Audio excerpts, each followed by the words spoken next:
Welcome back to the channel. Today's video is going to be about BMW Airheads.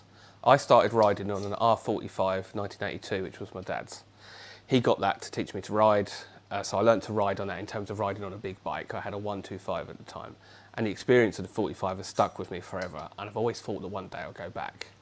And after 21 years, now seems like a good time to do it. I have an idea of taking an old classic BMW from England down to the south of Spain, where my in-laws have a place. So it's quite a long ride. It's about 1,000 kilometres. So you get the ferry from Portsmouth to Santander, and then you ride straight down. But which one to buy? The budget isn't huge. It's a little bit flexible, so it's kind of, I want the right bike, but the options are just endless because there's so many Airheads that were made. Initially I thought, well, it's got to be a 65, because the 45 was what I learned to ride on. 65, a little bit more power. It's known to be a much better bike because it's a good all-rounder, and it has the lower seat because it's a different frame from the R80 or the R90 or the R100. So that was my first thought. I found one on eBay. It was about £2,400. It done 90,000 miles. There was a problem, it said, well, one of the only problems it said it had was that there was a bit of leaking on the tank, so it come with a black tank. Then the bike was originally the gold colour. I'll put here the eBay picture, but the problem is when I contacted the bloke, well, I tried to contact him multiple times, but when he finally replied about 3 weeks later, he said the bike had sold. So I was a bit disappointed to miss out on that 65. And then I started to look a little bit deeper at the range and some of the other bikes. So I started thinking, well, maybe an R80, like a 1979 R80, or maybe an R100. And then I found this R100 on eBay for £2,100, which is in like a grey colour. Looked quite good, but then I was like, do I need a 1,000cc motorbike? It's going to be heavier, but it's a good price though, so I've not written that one off. And then again, this is how I tend to do things. I look into incredible detail, and then I looked at the single shock absorber one, which I didn't really know too much about, the monolevers. And I found this one that's not too far from me for £3,275. It's an R80 and it's 1993. And bear in mind, originally I'd been looking at bikes that were in the 70s. So to consider a 90s one initially wasn't in the ballpark. So it's done I've got it in front of me here, it's done 29,000 miles. It has a full year MOT. It is still, obviously, because it's a 90s model, it still needs MOT and still needs tax, which I don't think is a bad thing. It's in red. Again, you've got the single shock on the side. The seat height is about 31 inches, so it's a little bit higher than the R65, so it's a little bit of a concern, but I've seen people online shave a bit of the seat down, make it a little bit thinner, maybe shorten that rear shock, and perhaps change the top clamp, the triple clamp, and lift the forks up. Though obviously that would be a last resort. So I'm tempted by that one, but basically I want to know what other people's thoughts are on the various ranges of Beamers, and am I wrong for a start to even think about doing a long journey on these bikes? I think they'll probably be fine because they're so well known for their reliability, but I just don't know much about the later ones. So let me know what you think. Let's have another look on eBay at what else is available. So I said the 65, said the 1993 R80. There's also another 1993 R80 RT, which has the full fairing. I like the look of the full fairing because you've got obviously the protection if you're bombing down the motorway, and you've also got some storage in the fairing.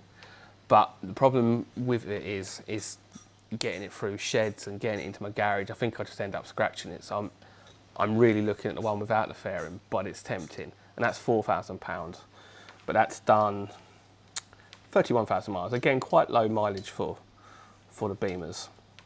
There's another one that's a black R80, 1995, 25,000 miles. That's 4,600. Again, that's out of my price range. And the other thing is, I love the luggage on the Beamers. Some of the ones I'm looking at do come with the original luggage, which is probably worth about £200 to £300. Some of them don't. But the fact that it's lockable, it fits the look of the bike, because if you put plastic panniers on my Bonneville, it just looks doesn't look great, does it? But on these, it looks the part. It looks, because they were an accessory at the time. And you've got so much storage in them, even storage under the seat. It's brilliant. So I am very, very tempted, because I think it would do the journey fantastically. I've also read, again, I didn't know about this, it's only why I'm doing investigations on the internet, that the side stand on them is a bit crap, that it folds quite easily. And I vaguely remember Dad's 45 going over once, unexpectedly, and you can get a side stand that bolts onto, I think it's called a foot shore or something like that, or steady shore, or something, and it bolts either to the frame or it might even go onto the exhaust pipe before you get to the actual silencer. So it's easier to reach from when you're on the bike.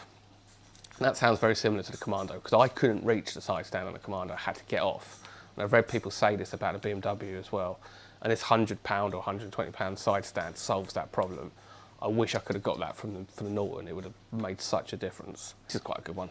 BMW R80/7, so it's pre the monoliver one, so it's twin shocks, which do look a bit better. The single shock ones don't quite look as good, but they still look classic, but they don't look quite as retro as the original ones. It's got a small bikini fairing, so it doesn't have the big, huge fairing. So that won't be quite as big a problem in getting it through shed and getting into my garage, into my metal shed. It's got bar end mirrors, which fold up again. That makes life easier. Twin discs on the front, which the R80 that I looked at doesn't. I mean, it doesn't seem to make sense to me that a bike from the R80 from 1970, I think it's about 1979, has twin discs, but the one from 1993 doesn't. But I haven't read that the brakes are poor, so. And it's got a steering damper in the centre, so rather than it being, that's very old school. That's very like what some of the British bikes had. So that's pretty cool. And in the fairing, you've got a clock, and you've got a voltmeter for the battery. Again, something modern bikes just don't have. Which, bearing in mind how often you hear the Bonneville, and I had it on my first Bonneville, or the battery dying, or it refusing to start because it's lost a bit of charge. Having the amp meter or voltmeter on the dash would still be very handy. So bring that back. Shaft driven, obviously all of them are shaft driven, which will make the maintenance much easier. You haven't got a chain to rely on. And this one, it doesn't have the panniers, but it does have the rack on the back. And this is a V-Reg, so no tax, no MOT. So that's a good price. That's tempting. What was the mileage on it? The mileage was 86,000. So again, a lot. It's only done 500 in the last 5 years, which gives me a slight cause of concern, because that's not a lot. It's had stainless brake lines, recent high friction brake pads, obviously all that sounds good. Fluids regularly changed despite the lack of use, it's probably okay. A nice bike that can just be ridden away as it is, or could benefit from a light refurb to make it sparkle. Price to sell, and to be fair, that is a good price to sell, because other 70s boxers, I've always called them boxers, this Airhead I don't recall being mentioned when I first started riding them. I'm guessing it's because later on in the 90s or late 80s they then went to the Ks, the liquid cooled ones. So that's quite good, and that's in red as well, so that's tempting. So yeah, multiple choices, making life difficult to make a decision as to what one to go for. I've contacted the 1993 one, which I'll put a picture back here of what that one was, see if I can get a video of it running, and we'll go from there when I get back from holiday. But if you've got any of the R range and you've got any advice, please let me know, because I'd love to listen. I listen to all information before making a decision. So yeah, watch this space to see what BMW I get, if any at all. That's it for today's video. Coming up next on the channel will be the videos that I've been putting together from Greece, where I've hired a very, very retro, small capacity motorcycle to ride around the island of Rhodes. So I'll see you on that one.